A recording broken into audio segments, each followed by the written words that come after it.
దేశ ప్రజలు ప్రపంచ ప్రజలంతా చూస్తున్నారు. ఒక్క వికారాబాదే కాదు. దయచేసి ప్లీజ్ సార్, ఇప్పుడు ఒక విషయం, అవును, ఈ సభ జరుగుతున్న తీరును రాష్ట్ర ప్రజలు, సిద్దిపేట ప్రజలు, వికారాబాద్ ప్రజలు, దేశ ప్రజలు అందరూ చూస్తున్నారు. సభలో జరుగుతున్న తీరును ప్రజలు గమనిస్తున్నారు. రైట్. అధ్యక్ష, గౌరవ డిప్యూటీ స్పీకర్ గారు గతంలో సభ ఎట్లా జరిగింది, ఇప్పుడు ఎట్లా జరిగింది అని ఒక్క నిమిషం. I'm quoting rules book. Deputy CM, అదే సారీ, సీఎం అవుతారేమో ఫ్యూచర్లో, మంచిదే కదా. We want him to become a CM. అయితే అధ్యక్ష గారు మీరు మాట్లాడుతూ డిప్యూటీ స్పీకర్ అన్నారు. డిప్యూటీ స్పీకర్ కాదు, డిప్యూటీ సీఎం అని. ఓకే, గౌరవ డిప్యూటీ సీఎం గారు, ఇంతకుముందు వారు డిప్యూటీ స్పీకర్గా పనిచేసినారు. మాకు పాత మిత్రబంధం ఉంది వారికి నాకు. అయితే అధ్యక్ష గౌరవ డిప్యూటీ స్పీకర్ గారు, డిప్యూటీ సీఎం గారు గతంలో ఇప్పుడు ఉన్న రూల్స్ గురించి మాట్లాడారు. I'm quoting rules book sir, assembly rules book, page number 86, paragraph number 232(2), public accounts committee గురించి. The committee shall have the power to indicate in the proposed time table the different hours at which the various stages of bills and other business shall be completed. అంటే BAC కమిటీకి power ఉంది. Shall, అక్కడ ఏమన్నది, shell have the power అని స్పష్టంగా చెప్పిండ్రు. బిఏసిలో ఏ బిల్లులు పెట్టాలి, ఎప్పుడు పెట్టాలని చర్చించిన తర్వాతనే పెట్టాలని రూల్స్ బుక్ చెప్తుంది. నిన్న నేను రూమ్లో కూడా మీ ముందు చెప్పింది కూడా నేను, సార్ బిల్లులు మాకు బిఏసిలో చర్చించకుండానే 2 బిల్లులు సభలో ప్రవేశపెట్టారు, ఇది తప్పు అని నేను రూల్స్ బుక్ ఆధారంగా మాట్లాడినా. నేను రూల్ మాట్లాడినా కానీ బట్టి గారేమో లేని ఆవేశం తెచ్చుకొని కాంగ్రెస్ పార్టీ చేసిన అప్పులు బయటపడుతున్నాయని చెప్పి సభను తప్పుదో పట్టించడానికి వారు ఉపన్యాసం చేశారు. నేను ఉపన్యాసంలోకి పోను, నేను అప్పుల గురించే మాట్లాడతాను. గౌరవ బట్టి విక్రమార్క గారు చెప్పిన లెక్క ప్రకారంగా 1,27,208 కోట్ల రూపాయలు ఏడాది కాలంలో కాంగ్రెస్ ప్రభుత్వం అప్పు చేసింది. 1,27,000 అంటే 5 ఏళ్లలో లెక్క పెడితే ఇది 6,36,000 కోట్లు అవుతుంది. 10 ఏళ్ల బీఆర్ఎస్ పాలనలో 4,17,000 అయితే మీరు 5 ఏళ్లలోనే ఈరోజు 6,36,000 చేయబోతున్నారు. తర్వాత ఇంకొక విషయం నేను మీకు ద్వారా క్లారిఫై చేయాలనుకుంటున్నా. గౌరవనీయులు బట్టి విక్రమార్క గారు, మేము ప్రివిలేజ్ మోషన్ దేని మీద ఇచ్చామో మీరు క్లారిఫై చేయాలి. దాదాపు 20 మంది కాంగ్రెస్ బీఆర్ఎస్ ఎమ్మెల్యేలు అందరం మీ దగ్గరికి వచ్చి మేము ఇచ్చిన ప్రివిలేజ్ మోషన్ దేని మీద అధ్యక్ష మీరే చెప్పాలి. వారేదో నేను మధురలో మాట్లాడిన దాని మీద ప్రివిలేజ్ మోషన్ ఇచ్చినామని సభను తప్పుదో పట్టించే ప్రయత్నం చేసినారు. మేము ప్రివిలేజ్ మోషన్ ఇచ్చింది వాస్తవ అప్పులు 4,17 అయితే 7 లక్షల కోట్లు అని చెప్పి వీళ్ళు సభను తప్పుదో పట్టించారు. పోయిన బడ్జెట్ స్పీచ్లో తప్పుడు ఫిగర్ చెప్పారని చెప్పి గౌరవ ఉప ముఖ్యమంత్రి గారి మీద మీకు ప్రివిలేజ్ మోషన్ ఇచ్చాం. కానీ వారు ఇప్పటిదాకా ఏం మాట్లాడినరు, లేని ఆవేశం తెచ్చుకొని వ్యవసాయ కూలీలకు ఇయ్యద్దా, మీరు దాని మీద ప్రివిలేజ్ మోషన్ ఇస్తారా అన్నారు. తొందరగా ఈమనే మేము అడుగుతున్నాం. వ్యవసాయ కూలీలే కాదు 6 గ్యారంటీలు అమలు చేయండి. మొదటి శాసనసభలో చట్టబద్ధత తెస్తా అన్నారు, చట్టబద్ధత తేండి అనే మేము అడుగుతా ఉన్నాం. అయితే అధ్యక్ష మీ ద్వారా మళ్ళీ నేను కోరుతున్నా, నేను బట్టి గారి సవాల్ను స్వీకరిస్తున్నా. ప్రివిలేజ్ మోషన్ అప్పుల మీద తప్పుడు ప్రచారం మీద మీకు ఇచ్చాము, దాన్ని ఈ శాసనసభలోనే అలో చేయండి. వీలైతే సభా కార్యక్రమాలు సస్పెండ్ చేసి ఇప్పుడే దాని మీద చర్చ పెట్టినా మాట్లాడడానికి మేము సిద్ధంగా ఉన్నాం. లేదు మీ కన్వీనియన్స్ ప్రకారంగా ఈ సమావేశాలు ముగిసే లోపు అప్పుల మీద మీరు చర్చ పెట్టండి. వాస్తవాలు రాష్ట్ర ప్రజలకు తెలవాల్సినటువంటి అవసరం ఉంది. దయచేసి మా ప్రివిలేజ్ మోషన్ను మీరు అలో చేయాలని చెప్పి మిమ్మల్ని కోరుతా ఉన్నాం.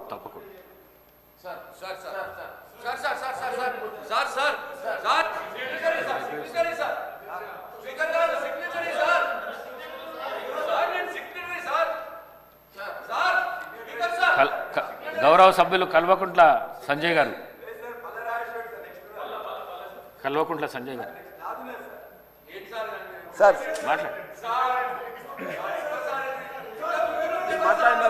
మీరు ఎప్పుడు మాట్లాడుతూనే ఉంటారు కదా. ప్రశాంత్ రెడ్డి గారు, మీరు ఎప్పుడు మాట్లాడుతూనే ఉంటారు కదా, మాట్లాడని. ఇస్తా కూర్చో, ఆయన మాట్లాడడానికి ఇస్తా కూర్చో. డాక్టర్ సంజయ్ మాట్లాడడానికి ఇస్తా కూర్చో. డాక్టర్ సంజయ్ మాట్లాడడానికి ఇస్తా. డాక్టర్ సంజయ్ మాట్లాడడానికి ఇస్తాను. స్పీకర్ సార్, ఒక చిన్న రిక్వెస్ట్ సార్. ధన్యవాదాలు నాకు అవకాశం ఇచ్చినందుకు. నాకు తెలుసు this is at your description అని. కానీ నా ధర్మంగా నా సీనియర్స్ ఇద్దరు ఉన్నప్పుడు వాళ్ళు మాట్లాడుతున్నప్పుడు నా ధర్మం కాదు సార్. నాకంటే సీనియర్ శాసనసభ్యులు మాజీ మంత్రులు ఉన్నప్పుడు నా ధర్మంగా నా పార్టీ సీనియర్ శాసనసభ్యులు ఉన్నప్పుడు వాళ్ళకి అవకాశం ఇవ్వాల్సిందిగా మేము రిక్వెస్ట్ చేస్తా ఉన్నాను సార్. క్వశ్చన్ నెంబర్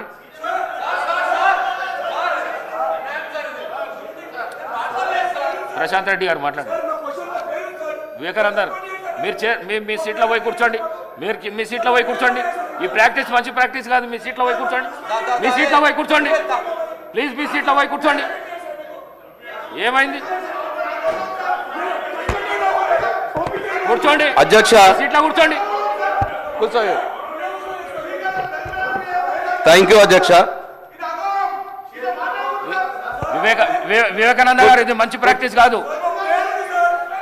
సీనియర్ శాసనసభ్యులు మీరు మాటికి ముందు వెళ్ళకు వస్తున్నారు. కూర్చోండి కూర్చోండి ప్లీజ్. కూర్చోండి ప్లీజ్. కూర్చోండి. సార్ ప్రశాంత్ రెడ్డి సార్ ధన్యవాదాలు అధ్యక్ష. ప్రశాంత్ రెడ్డి గారు ధన్యవాదాలు అధ్యక్ష. సార్ గౌరవ ఉప ముఖ్యమంత్రి గారు, ఆర్థిక శాఖ మంత్రి గారు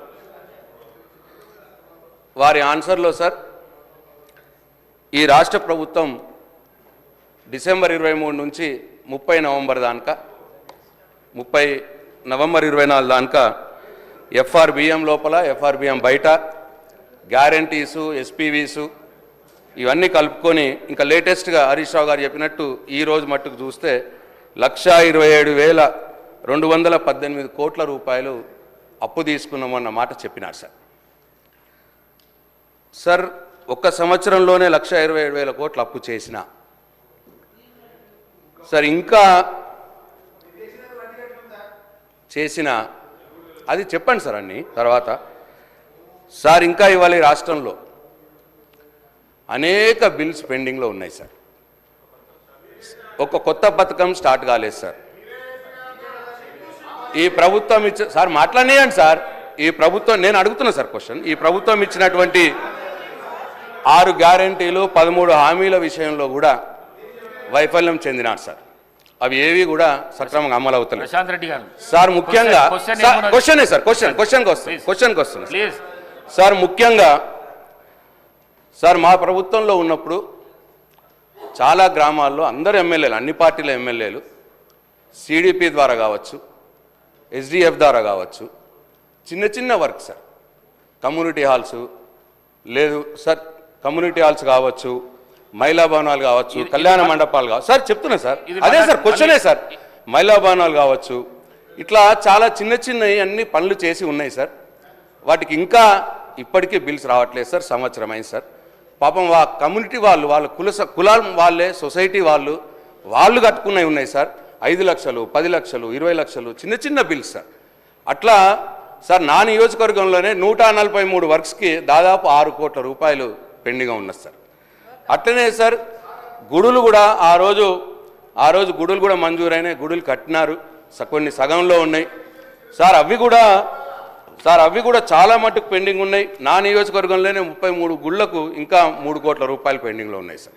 అంటే నేను ఇవన్నీ ఎందుకు చెప్తున్నా అంటే సార్ 10 క్వశ్చన్లు కంప్లీట్ 10 క్వశ్చన్ కాదు సార్, సేమ్ వర్క్సే సార్. ఇవి బిల్స్ వర్క్ సార్. బిల్స్ మీదనే సార్ మాట్లాడుతున్నా నేను. అప్పులు, ఆదాయము, చెల్లింపుల మీదనే మాట్లాడుతున్నా సార్ నేను. సార్ అట్లనే సార్ మన ఊరి మన బడి కింద సార్ ఆ రోజు స్కూల్ ఎస్ఎంసీ కమిటీస్లో ఉంటారు, స్కూల్ మేనేజ్మెంట్ కమిటీలు పనిచేసినాయి సార్. పాపం విద్యా కమిటీలు సార్, అది కాంట్రాక్టర్లు కూడా కాదు సార్ వాళ్ళు. అవి కూడా మొత్తం పెండింగ్ ఉన్నాయి సార్. బిల్స్ ఒక్కటి కూడా ఇవ్వట్లేదు సార్. ఇట్లా సార్ అందరు ఎమ్మెల్యేలకు సంబంధించిన విషయం ఇది. మీకు కూడా అడుగుతున్నారు గ్రామాల్లో ఎక్కడికి పోయినా కానీ. సార్ ఇన్ని 1,27,000 కోట్ల రూపాయలు అప్పు చేసినా, సంవత్సరం ఆదాయం వచ్చినా మళ్ళీ చిన్న చిన్న బిల్స్ ఎందుకు చేయట్లేదు? డబ్బులు ఎటుపోతున్నాయి?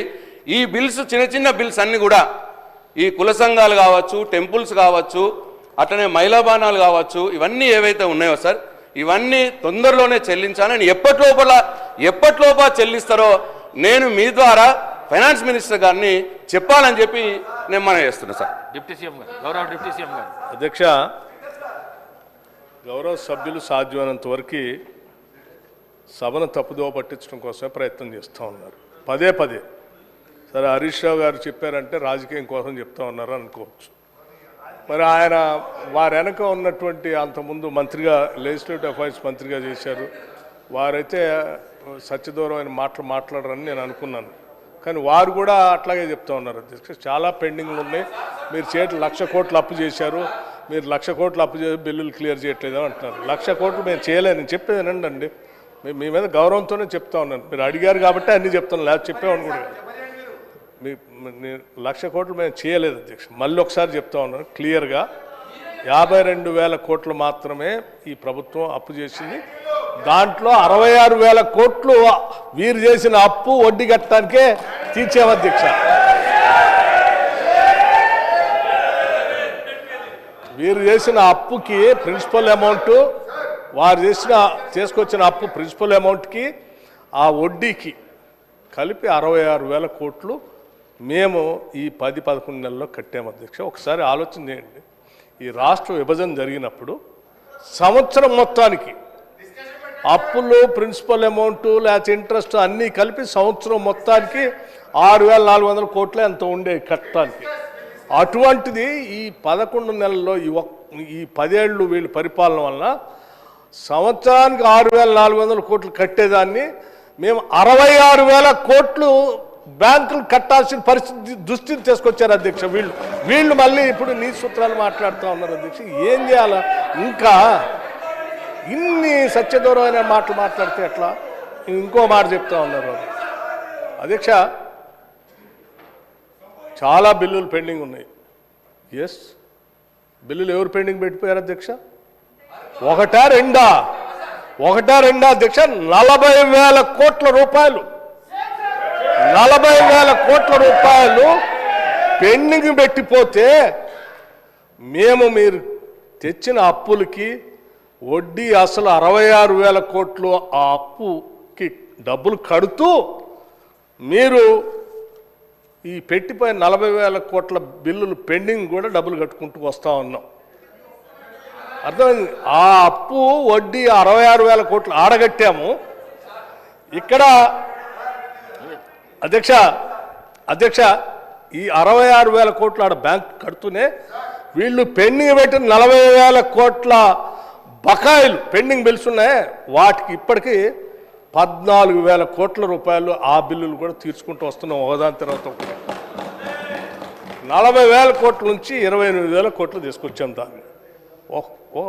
మీరు 10 ఏళ్ళు మురగబెట్టిపోతే 11 నెలల్లో మేమంత క్లియర్ చేసుకుంటూ వస్తూ ఉన్నాం. ఇది ఎవరైనా రాష్ట్ర ప్రయోజనాల గురించి ఆలోచన చేసేవాళ్ళు ఎవడైనా ఆలోచన చేస్తారు అధ్యక్ష. అట్లాగే అధ్యక్ష ఈ ఎఫ్ఆర్బిఎం వాటి గురించి అధ్యక్ష, సివిల్ సప్లైస్ కూడా అధ్యక్ష చివరికి ప్రతి గింజ మేము డబ్బులు పెట్టుకుంటున్నాం అని చెప్పుకుంటూ వచ్చారు వీళ్ళు. లేదా అధ్యక్ష, సివిల్ సప్లైస్ బకాయిలు కూడా 18,000 కోట్లు బకాయిలు పెట్టిపోయారు. పాపం మా మంత్రి గారు ఉత్తమ్ కుమార్ రెడ్డి గారు వచ్చిన దగ్గర నుంచి ఆ సివిల్ సప్లైస్లో బకాయిలు ఎట్లా తీర్చాలా, అక్కడ వీళ్ళు కనీసం బ్యాంక్ గ్యారంటీ కూడా లేకుండా తీసుకోకుండా కొన్ని వేల కోట్ల రూపాయల ప్రజలకు సంబంధించిన ప్యాడీని ఆడ ఆ మిల్లర్ల దగ్గర పెట్టిపోతే ఆడబడితే ఆడ పెట్టిపోయారు అధ్యక్ష. దాన్ని క్లియర్ చేయలేదు, అమ్మలేదు, లేకపోతే ఎఫ్సిఐకి లేదు, లేకపోతే ఆ డబ్బులు మళ్ళీ సివిల్ సప్లైస్ ద్వారా రియలైజ్ చేసి ఇవ్వలేదు. పాపం మా ఉత్తమ్ కుమార్ రెడ్డి గారు వచ్చిన దగ్గర నుంచి రోజువారీ దాని మీద కంటిన్యూస్గా రివ్యూ చేసుకుంటూ ఇప్పటికీ దాంట్లో రియలైజేషను ఆ బకాయిలు అక్కడి నుంచి ఇక్కడి నుంచి రావాల్సిన 11,000 తీసుకొచ్చారు. అక్కడ మీరు వదిలేసిపోయినటువంటి ఆ ప్యాడీని వారు ఆక్షన్ చేసి రాష్ట్రానికి ఆదాయం తీసుకొస్తా ఉన్నారు. ఆ సివిల్ సప్లైస్ కూడా గాలికి వదిలేసిపోతే వారిని దాన్ని ప్రక్షాళన చేసి స్ట్రీమ్లైన్ చేసి ఇవాళ ఈ రాష్ట్రంలో పండిన ప్రతి గింజని కొనటమే కాదు అధ్యక్ష, కొన్నదానికి 3 రోజుల్లోనే డబ్బులు ఇస్తూ ఉన్నారు వారు. ఎవరైనా ఇచ్చారా మీరు మీ జీవితంలో 10 ఏళ్లలో? కొనుగోలు చేస్తే అధ్యక్ష వాళ్ళు చెప్పిన లెక్కల అదే కార్పొరేషన్స్ గురించి కూడా చెప్పారు వాళ్ళు. అందుకే అన్న అదే కార్పొరేషన్ ఎప్పుడైనా వాళ్ళ జీవితంలో 3 రోజుల్లో డబ్బులు ఇచ్చారు అధ్యక్ష. అరే పాపం వాళ్ళు కళ్ళాల్లో కొనుగోలు చేసి మిల్లు పోతే డబ్బులు రాక నెలల తరబడి తిరిగేటువంటి రోజులు మేము చూసాం. ఇవాళ కొనుగోలు చేయటం ఒకటే కాదు అధ్యక్ష, వాళ్ళ డబ్బులు ఇయటమే కాదు, చివరికి సన్నాలకి క్వింటాకి 500 రూపాయలు ఇస్తా ఉన్నారు. ఆ 500 కూడా 3 రోజులు ఇస్తా ఉన్నారు.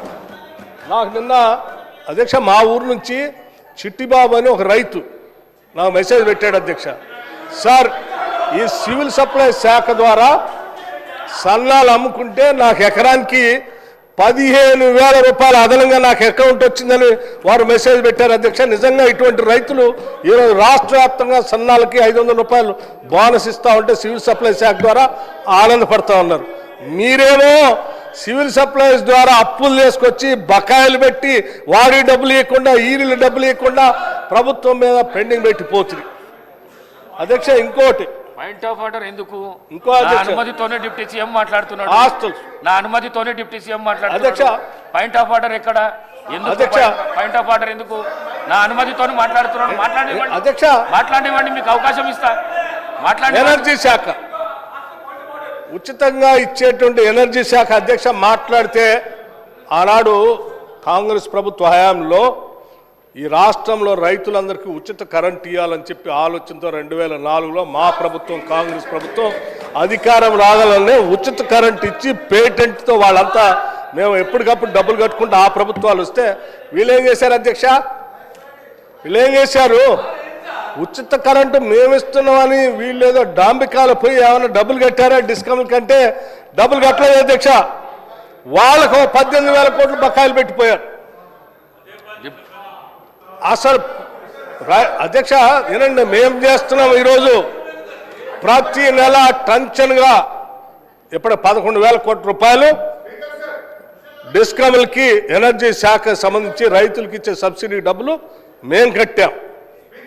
అంతేకాదు ఉచితంగా మేము ఇచ్చాము. రైతులు పంట బండి ఉచితంగా యాడిచ్చారు? మీరు ఇచ్చారా?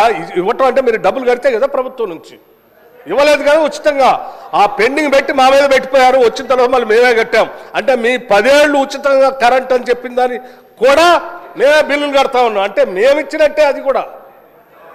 ఇవాళ కూడా మేము ప్రతి నెల వాళ్ళ డబ్బులు కడతా ఉన్నాం, ఎక్కడ పెండింగ్ ఉంచట్లేదు. అంతేకాదు అధ్యక్ష, రైతులతో పాటు ఉచితంగా 200 యూనిట్లు ఇస్తామని చెప్పి వాళ్ళకు కూడా ప్రతి నెల డబ్బులు కట్టుకుంటూ వెళ్ళిపోతా ఉన్నాం అధ్యక్ష. అదొక్కటే కాదు, ఇండస్ట్రీకి 3,000 కోట్లు బకాయిలు పెట్టిపోయారు. బకాయిలు అన్నారు కదా, నేను చెప్తా ఉన్నాను, మీరు ఇండస్ట్రీకి బకాయిలు పెట్టిపోయారు అధ్యక్ష. చివరికి విద్యార్థులు తినేటువంటి రెసిడెన్షియల్ స్కూల్స్ లో ఉన్న హాస్టల్ బిల్స్ కూడా అధ్యక్ష, భోజనాలు పెట్టేదానికి కూడా బకాయిలు పెట్టిపోయారు. డబ్బులు ఇవ్వలేదు. పోనేమన్నా డబ్బులు పెంచారు, అది భారమైంది ఇవ్వలేకపోయినట్టు అది కాదు అధ్యక్ష. 10 ఏళ్ళు రాష్ట్రంలో అన్ని రకాల ధరలు పెరిగినప్పుడు కూడా కాంట్రాక్టులకి వాళ్ళకి మాత్రం ప్రతి సంవత్సరం లెక్క కట్టి ఆ ఎస్కలేషన్ రేట్లు ఇచ్చారు అధ్యక్ష. కానీ మధ్యాహ్నం పూట పేదవాళ్ళు తినడానికి వచ్చేదాని లెక్కలు మాత్రం ఈ 10 ఏళ్ళు ఎప్పుడు లెక్కలు కట్టలే. ఆ ధరలకు అనుగుణంగా ఛార్జీలు పెంచకుండా వదిలేసి పోతే మీరు ఇచ్చినటువంటి ధరలకి సరైన సరుకులు రాక, ఆ డబ్బులు సరిపోగా, ఆ కాంట్రాక్టర్ ఏదో పెట్టాలి కాబట్టి ఇచ్చిన డబ్బులకు సరిపోయే కూరగాయలు లేక వదిలేసిన కూరగాయల్లో పనికిరాని కోడిగుడ్లలో లేకపోతే ఆ బియ్యం ఇవి తీసుకొచ్చి వండి పెడితే ఆ దెబ్బకి వాళ్ళ పాప అనారోగ్యానికి గురైన పేద విద్యార్థులు ఇబ్బంది పడుతుంటే మేము ఆలోచన చేసాం. ఎందుకు ఈ సమస్యకు మూలం అంటే డబ్బులు సరిపోక కూరగాయలు అయ్యి ముక్కిపోయిన ఇస్తున్నారని రేటు 40% ఒకటేసారి 40% పెంచడమే కాదు, 200% హాస్పిటల్ ఛార్జెస్ కూడా పెంచడమే కాదు, మీరు వదిలిపెట్టిపోయిన బకాయిలన్నింటినీ కూడా అనాపైస్తో సహా లెక్కగట్టి ఆ బిల్స్ అన్ని క్లియర్ చేసి పెంచిన బిల్స్కి డబ్బులు ఇచ్చుకుంటూ పోతాను. ఇది అధ్యక్ష మాకున్న నిబద్ధత. పెండింగ్ బిల్లులట వాళ్ళట చెప్తా ఉన్నారు. ఎట్లా అధ్యక్ష? 40,000 కోట్ల రూపాయలు పెండింగ్ బిల్లులు పెట్టిపోయి మళ్ళీ తిరిగి వచ్చి తగుదనమ్మా అని ఆడ కూర్చొని మాట్లాడుతూ ఉన్నారు. సరే, అది హరీష్ రావు గారు మాట్లాడారంటే ఐ కెన్ అండర్స్టాండ్. ఎందుకంటే వారికి ఎప్పుడు నిజం చెప్పే అలవాట్లేదు, వారు ఎప్పుడు అవాస్తవాల్ని సత్యదూరమైన మాటల్ని ప్రజల్ని రాజకీయం కోసమే అన్ని మాట్లాడతారు కాబట్టి సరే వారు రాజకీయ లబ్ధి కోసం మాట్లాడుతున్నారులే అనుకున్నా. లెజిస్లేటివ్ అఫైర్స్ మినిస్టర్గా పనిచేశారు అధ్యక్ష ప్రశాంత్ రెడ్డి గారు. వారు ఎప్పుడు అట్లా మాట్లాడరు, వారు కూడా మాట్లాడుతున్నారు. వారు వెనక కూర్చొని మీరు కూడా ఎందుకు అధ్యక్ష అట్లా తయారవుతారు? అట్లా మాట్లాడబాకండి అధ్యక్ష. ఇది వాస్తవాలు మాట్లాడుకోవాలి, ప్రజలకు వాస్తవాలు తెలియాలి. వారు అడిగారు, రైట్ 7,11,000 మేము అప్పు చేయలేదు, మీరు అబద్ధం చెప్తున్నారు, దానిపైన మేము వాస్తవాలు చెప్పాలంటే ఎస్, ఆ రోజు మేము వైట్ పేపర్ పెట్టి చూపించాం. అయినా మీకు ఇంకా సరిపోలేదు, మళ్ళీ చూపించాలంటే మళ్ళీ చూపిస్తాం అధ్యక్ష. మాకేం అభ్యంతరం లేదు. రూపాయితో సహా లెక్కగట్టి దాన్ని సభకి ప్రజలకు మాకు కూడా చెప్పాలని అనుకుంటున్నాను. మీరు అడిగారు, చాలా సంతోషం అధ్యక్ష. మళ్ళీ ఏదైనా వేరే ఫామ్లో రమ్మని చెప్పండి, 100% తీసుకొని వస్తాం అధ్యక్ష. నమస్కారం, thank you. Palla Rajeshwar Reddy garu, no point of order, no point of order in question hour, please please. Sir నమస్కారం sir, thank you for giving this opportunity. Prashanth Reddy garu sir point of order. Sir Harish Rao garu, no point of order in question hour, please కూర్చోండి. Sir నేను